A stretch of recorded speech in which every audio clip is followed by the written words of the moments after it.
A Torre de Babel sempre despertou grande interesse e curiosidade ao longo da história. Muitas pessoas desconhecem o que a Bíblia realmente ensina sobre esse episódio e acabam acreditando em narrativas sem fundamento bíblico. Neste conteúdo, vamos compreender melhor a Torre de Babel à luz das Escrituras. Vale destacar que a expressão Torre de Babel não aparece literalmente no Antigo Testamento, sendo um termo amplamente utilizado para se referir à torre construída na cidade de Babel.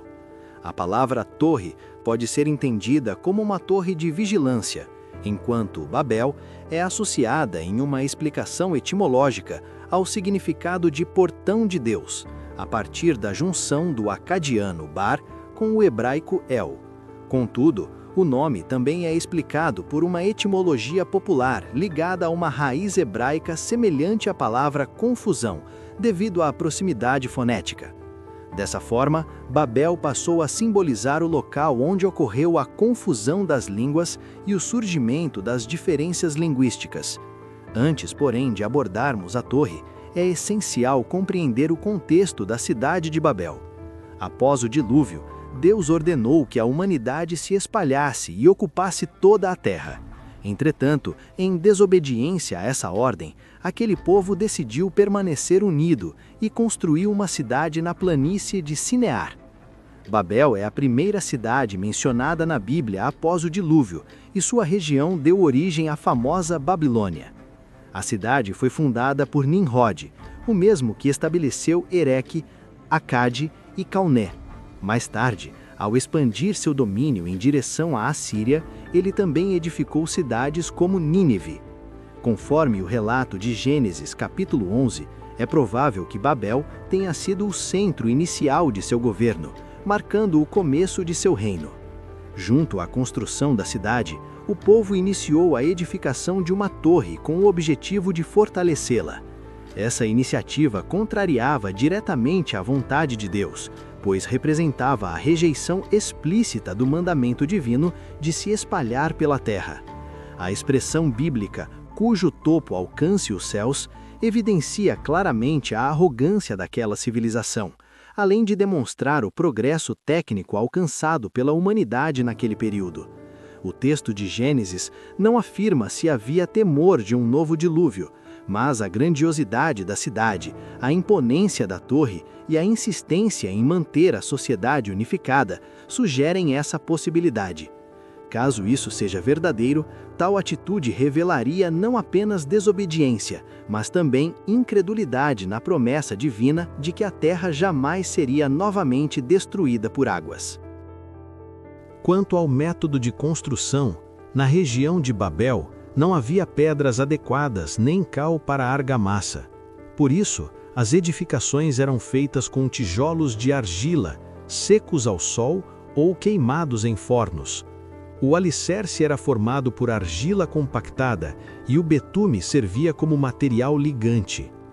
As torres-templo mesopotâmicas, conhecidas como zigurates, são frequentemente usadas como referência para compreender o possível formato da Torre de Babel.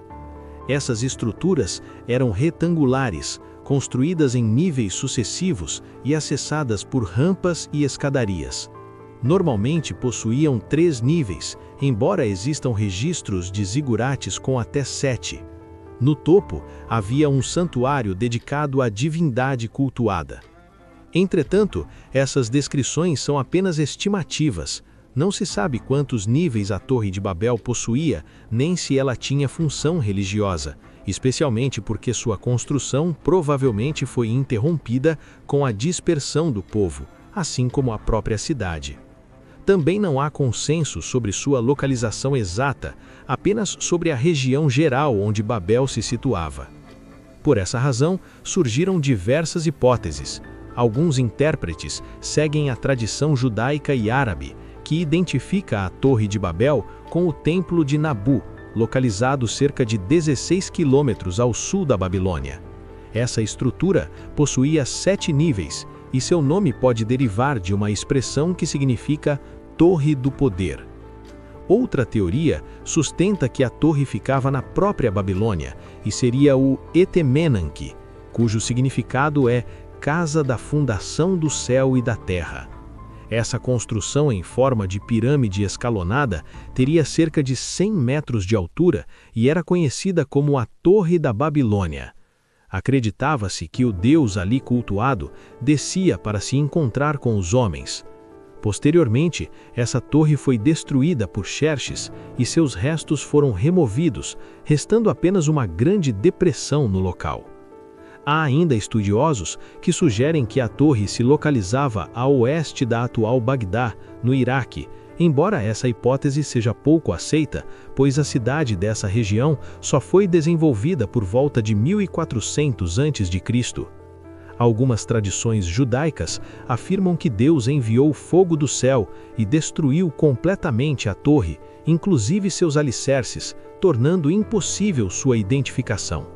Outras tradições dizem que a torre foi derrubada por ventos fortes, sem deixar vestígios. Embora a localização exata da Torre de Babel permaneça desconhecida, sua mensagem central é clara. Tanto a cidade quanto a torre simbolizam a ambição humana desde os tempos mais antigos. A Torre de Babel representa a persistência do homem em desafiar a autoridade divina. A principal lição bíblica desse episódio está relacionada ao juízo de Deus, que se manifestou por meio da confusão das línguas, resultando na dispersão da humanidade e no surgimento das diversas culturas e idiomas. Em Gênesis 11:5, observa-se um elemento antropomórfico na descrição de Deus descendo para observar a cidade e a torre que os homens construíam.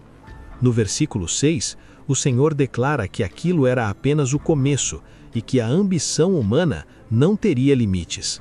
Assim, Deus executou o seu juízo e espalhou os povos por toda a terra. Há debates sobre se a confusão das línguas foi um evento global ou restrito. Alguns estudiosos defendem que ocorreu apenas entre os semitas, interpretando Gênesis 11 como parte de uma seção dedicada a esse grupo. Contudo, essa visão é amplamente questionada.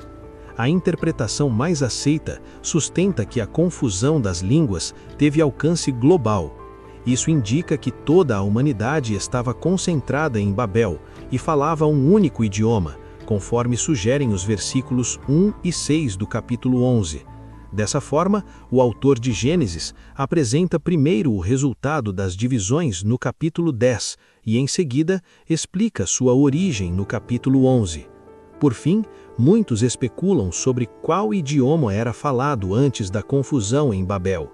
Entretanto, essa questão permanece sem resposta. Não há evidências que permitam identificar o idioma original da humanidade. Alguns sugerem o hebraico, mas essa hipótese não possui base sólida, especialmente porque o próprio hebraico se desenvolveu a partir de outros dialetos. Isso resume tudo o que se sabe, de forma segura, sobre a Torre de Babel. E se você ainda não é inscrito em nosso canal, inscreva-se agora e não deixe de curtir este conteúdo para que ele alcance ainda mais pessoas. Deus abençoe a todos.